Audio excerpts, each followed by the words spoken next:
Bonjour et bienvenue sur une nouvelle vidéo sur la cybersécurité. Ici, on va téléverser un web shell via une race condition. Donc en fait, une race condition, c'est qu'en fait, on va aller plus vite que le logiciel ou le serveur ou la vérification du serveur. Et grâce à ceci, on pourra contourner la protection grâce en prenant de vitesse le serveur. Donc on a un laboratoire qui contient une vulnérabilité dans la fonction de téléversement des images. Cette plateforme, elle a des protections assez robustes sur tous les fils qui ont été téléversés. Mais il est possible de contourner cette validation en exploitant une attaque en race condition dans le process lui-même. Pour résoudre le laboratoire, nous devons téléverser un web shell en PHP et l'utiliser pour filtrer les contenus du fichier secret dans le répertoire Home Carlos. Une fois que ceci fait, il faut soumettre le secret sur le site et on a résolu le laboratoire. On peut se loguer avec notre propre compte à partir des identifiants winner à son mot de passe Peter. Alors ici le but du jeu en fait, on voit le code source là, en astuce. Et en fait c'est d'aller tellement vite qu'à un certain moment il ne va pas réussir à checker si le fichier a la bonne extension ou s'il ne contient pas de virus. Et il va être mis dans le répertoire avatar. C'est ça comment on fait une race condition. Donc l'étape suivante c'est d'accéder au laboratoire. Donc on clique sur Access the Lab. Une fois ceci fait, on atterrit sur ce blog. Et là, on va faire les tests avec le compte winner. Donc, on va faire my account. Sur username, on met winner. Et dans le password, on met Peter. Donc, on voit comme d'habitude que c'est dans l'image d'avatar qu'on peut mettre le fichier. Donc, la première chose, c'est de voir quelle extension passe. Donc, par exemple, ici, on va prendre une image. Ou genre une image avec l'extension PHP et JPEG. En fait, là, il y a l'exploit, il y a cette renommée. Upload, voir si ça fonctionne. Là, il dit que l'exploit a été uploadé. On va dans My Account, on voit que là, il n'arrive pas à la lire. Si je regarde l'autre requête, là, celle-là, on voit qu'en fait, elle ne fonctionne pas. Donc voilà. Donc, je vais vous montrer que contient. Alors, donc, on voit que par exemple, le fichier qu'on va envoyer, ça va être exploit PHP. Donc, il contient une balise PHP quand on dit code PHP.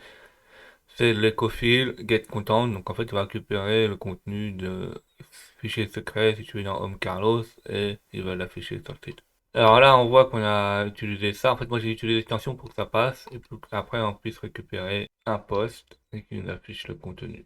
Donc, par exemple, si on voit la réponse là et on cherche l'image, on retrouve file avatar export.jpg. Donc, en fait, ça, on pourra l'envoyer en faisant PHP. Si on va chercher un truc, on va pas faire l'image, on va sélectionner export PHP, comme j'ai fait quand je vous ai montré tout à l'heure, on fait un upload. Et là, on voit que ça a été refusé. Donc, parce qu'en fait, dedans, il a l'extension en PNG et que c'est interdit. Mais il a eu le temps de le vérifier parce que j'ai fait une requête à la main, donc ça prend du temps, donc le temps de vérifier que c'était pas un bon fichier, donc il ne l'a pas mis dans le serveur, donc il n'a pas été assez rapide. Donc pas assez rapide. En fait, il faut surcharger les serveurs, et une fois que le serveur est surchargé, en fait, il y a des fois où il n'a pas le temps de vérifier, et il va laisser passer une requête, et elle va être mise sur le serveur. Donc, en fait, c'est comme ça qu'il faut faire. C'est la condition, c'est être plus rapide que le programme pour lui faire une action que normalement il devrait faire, qu'il ne va pas faire. En fait, c'est pour lui faire des actions qui devraient lui faire oublier certaines choses, comme certaines conditions. Donc, pour faire ça, en fait, il faut le répéter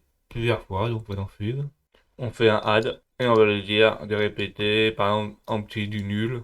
Donc cette requête-là, on dit on va la répéter par exemple 1000 fois. On fait add, on fait OK et on démarre le fuseur. On laisse tourner un certain temps, faut qu'il en ait assez. Alors, quelque chose de très important, c'est qu'on voit que des fois là, il met vraiment du temps à répondre. En fait, parce qu'en fait le serveur là, il a du mal à gérer toutes les requêtes. Alors, il faut faire gaffe, en cas réel, la plupart du temps, c'est en millisecondes. Donc, si la bande passante qu'on a n'est pas assez grande, ça ne fonctionnera pas. Et la plupart du temps, ils ont des protections où il y a si on a trop de requêtes, ils nous bloquent un adresse IP. Donc, des fois, il faudra utiliser une technique pour faire varier l'adresse IP à chaque requête. Et il arrive que des fois, qu'on force trop, on fasse cracher le serveur. Donc, une fois qu'on a mis assez de requêtes, on revient faire une requête où on a été sur MyAccount au début, on recherche l'image, donc avec la balise IMG. Là, ce que nous on veut, c'est file avatar exploit.php, on veut pas le PNG. Et là, ça va fonctionner parce que si ça passe une fois, en fait, le fichier va rester sur le serveur. Il n'a pas été effacé. Donc, si copie, là, on fait exploit. Et là, ça fonctionne pas. Donc, alors, si ça fonctionne pas, on recommence, hein. Donc là, on voit que par exemple, au bout de 1000 requêtes, ça fonctionnait. Il y a au moins une qui est passée. Une fois que j'ai une requête qui est passée, on copie le code et on le valide en faisant Submit Solution. On fait OK et là, ça fonctionne. Merci d'avoir vu cette vidéo.